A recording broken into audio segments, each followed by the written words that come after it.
എടാ മോനെ, എഴുന്നേറ്റ് കാപ്പി കുടിക്കേ. എന്തൊരു ഉറക്ക ഇത്.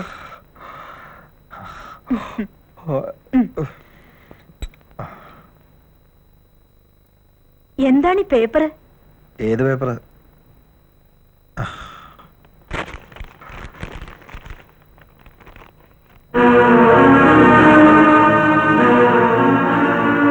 ഓഹോ, ഇതിനാണ് ഇവളോട് വന്നുകൊണ്ടിരുന്നത്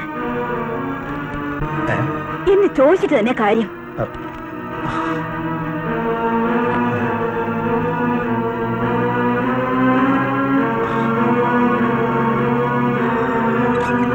പ്രേമേ, പ്രേമേ,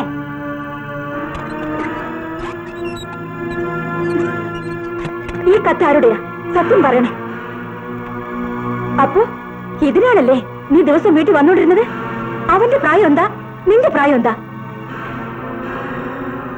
നീ ഇത്രയ്ക്ക് വൃത്തികിട്ടാണെന്ന് അറിഞ്ഞിരുന്നെങ്കിൽ ഞാൻ എന്റെ വീടിന്റെ പടിക്കകത്ത് നിന്നെ കയറ്റില്ലായിരുന്നു. അവൻ കൊച്ചു ചെറുക്കനാ, നിന്റെ അനിയനാകാനുള്ള പ്രായമേ അവനുള്ളൂ. നീ എന്താ രതിനിർവ്വഹണം കളിക്കുക? മൂത്ത് നരച്ച് കുഴിയിലേക്ക് കാൽ നീട്ടി ഇരിക്കുമ്പോഴാ അവളുടെ ഒരു പ്രേമലേഖനം. വയസ്സ് 10-35 കഴിഞ്ഞിട്ടും 16-കാരിയാണെന്നാ ഇവളുടെ ഭാവം. പ്രേമവും പറഞ്ഞുകൊണ്ട് നടക്കുന്നു. അടിച്ച് ഇവളുടെ ഷേപ്പ് മാറ്റേണ്ടതാ. നിന്റെ നെഴല് പോലും എന്നോട് കണ്ടുപോരുത്. കണ്ടോ, നിന്റെ മുട്ടുകാരി ഞാൻ തല്ലി ഓടിക്കും. ഗോപികൃഷ്ണന്റെ അച്ഛൻ ഇതറിഞ്ഞ നിന്റെ എല്ല് പോലും ബാക്കി ഉണ്ടാവില്ല. പറഞ്ഞേക്കാം. മിണ്ടാപ്പുച്ച കലോടയ്ക്കൊന്ന് കേട്ടിട്ടുണ്ട്, ഇപ്പൊ നേരിലാ കാണുന്നത്.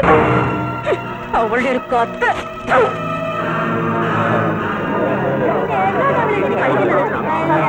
ചീത്തപ്പേരാ.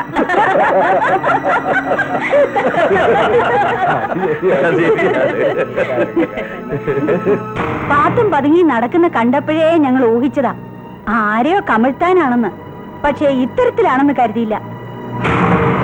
എന്തോ നിന്റെ കുഴപ്പമായി ഇവക്ക്? മറ്റുള്ളവർക്കും കൂടി ചീത്തപ്പേരുണ്ടാക്കാനല്ലേ? ആള് സുന്ദരനാണെന്ന് കണ്ടപ്പോഴേ ഒരു കൈ നോക്കാന്ന് വിചാരിച്ചു, അത്ര തന്നെ. ഇവളെ ഈ സ്ട്രീറ്റിൽ നിന്ന് ഓടിക്കണം. ഇവിടെ ഒന്നും പാടില്ല. ഇന്ന് തന്നെ എന്റെ വീട് ഒഴിഞ്ഞേക്കണം. ഏതായാലും അടിയുടെ കുറവല്ല, ആഹാരത്തിന്റെ കുറവല്ല. കാണുന്നതിനൊക്കെ മേലെ കയറാൻ ഇവളാല് മേനകയോ? നാണമില്ലാത്ത വർഗം.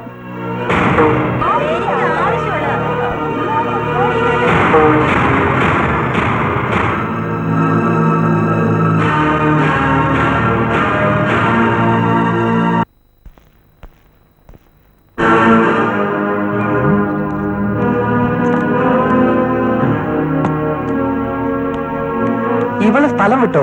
എങ്ങനെ വിടാതിരിക്കും? നല്ലോണം നാണം കെട്ടതല്ലേ. ഇനി എങ്ങനെ ആൾക്കാരുടെ മുഖത്ത് നോക്കും?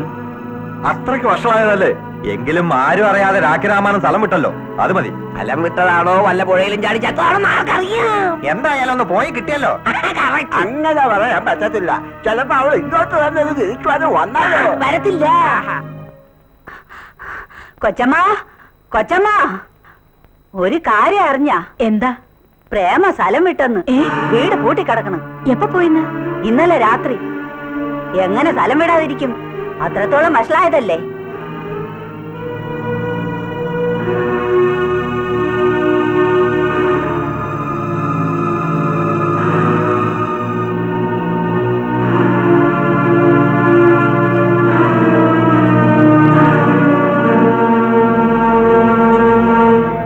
ഏതിനും ആ പൂതനയുടെ ശല്യം ഒഴിഞ്ഞു. അന്നേ ഞാൻ പറഞ്ഞതാ അവള് പെശകാണെന്ന്. ഇപ്പൊ എങ്ങനെയുണ്ട്? അവളുടെ ആ നോട്ടവും നടത്തവും കണ്ടാലറിയാം അവള് ഭയങ്കരിയാണെന്ന്. ഇനിയെങ്കിലും ഈ നാട്ടിലെ പെണ്ണുങ്ങൾക്ക് മനസമാധാനത്തോടെ ഒന്ന് ഇറങ്ങാമല്ലോ, അത് തന്നെ മഹാഭാഗ്യം. അവള് കൊത്തി കൊത്തി മുറത്തി കയറിയാ കൊത്തിയിരിക്കുന്നത്. തന്ത പോലീസുകാരനാ. അവള് കളി പഠിച്ചോളും. അവരായതുകൊണ്ട് കൊള്ളാം. പകരം ഞാനായിരുന്നെങ്കിൽ അവളെ നട്ടലൊടിച്ചു വിട്ടാനെ. ഏതൊരു ബ്രോക്കർ വന്നിരിക്കുന്നു അമ്മയെ കാണാൻ. ആ, കല്യാണ ബ്രോക്കർ ആയിരിക്കും. അതൊന്നും വേണ്ടമ്മേ. വേണ്ടെന്ന് പറഞ്ഞ കാര്യം നടക്കുവോ? നീയും ഗോപീഷ്ണയും തമ്മി സ്നേഹമാണെന്ന് പറയുന്നതല്ലാതെ അവൻ എന്തെങ്കിലും തുറന്നു പറഞ്ഞിട്ടുണ്ടോ? ഇല്ലല്ലോ. അമ്മ ഗ്രീൻ സിഗ്നൽ കാണിച്ചില്ലേ? ഇന്ന് തന്നെ ഞാൻ ഗോപികൃഷ്ണനെ വളച്ചെടുത്തു.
എന്താ ഈ നേരത്തെ ഇവിടെ? തനിച്ചൊന്ന് കാണാൻ. എന്തിനാ തനിച്ച് കാണുന്നത്? ഇതൊന്നും എന്റെ അടുത്ത് വേണ്ട. മറ്റാരെങ്കിലും കാണുന്നതിന് മുമ്പ് മര്യാദയ്ക്ക് ഇവിടുന്ന് പോയിക്കൊള്ളാം.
ഞാൻ ഗോപിയെ കാത്തു നിൽക്കുകയായിരുന്നു. എന്തിനാ?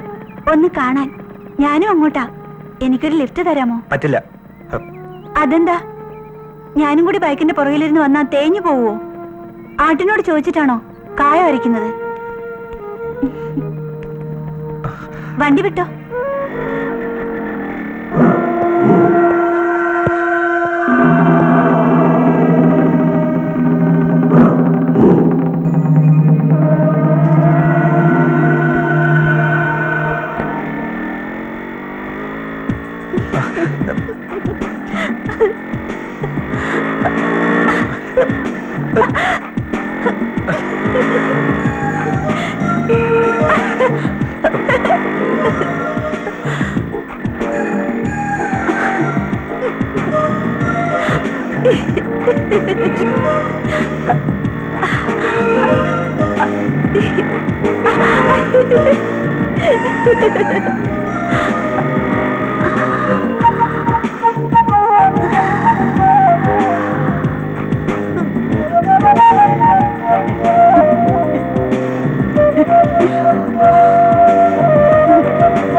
ബൈക്കിൽ നിന്ന് ഇറങ്ങ.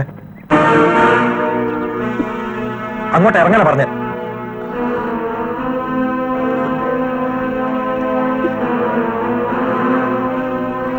ഇതിനാണോ നീ ബൈക്കിൽ കയറിയത്? നേരം വെളുക്കുമ്പോ ഇറങ്ങിക്കോളും കുറെ എണ്ണം. തന്തയും തള്ളിയും പറ്റിച്ച് കോളേജിൽ പോവാന്നും പറഞ്ഞ് വല്ല പൂവാലന്മാരെയും ബൈക്കിൽ കയറി തൊട്ടും തലോടിയും സൂചിപ്പിച്ചാൽ അവന്മാര് കട്ടുമുടിച്ചു കൊണ്ടിരുന്ന കാശുകൊണ്ട് തിന്നാനും കുടിക്കാനും വാങ്ങി തരും. അത്തരത്തിലുള്ളവനല്ല ഞാൻ. നിന്റെ മറ്റിടത്തുള്ള ഇടിയും തേപ്പും അതൊന്നും എന്റെ അടുത്ത് വേണ്ട. ആ, അടുത്ത വീട്ടിലെ പെണ്ണല്ലെന്ന് കരുതിയ ബൈക്ക് കയറ്റി.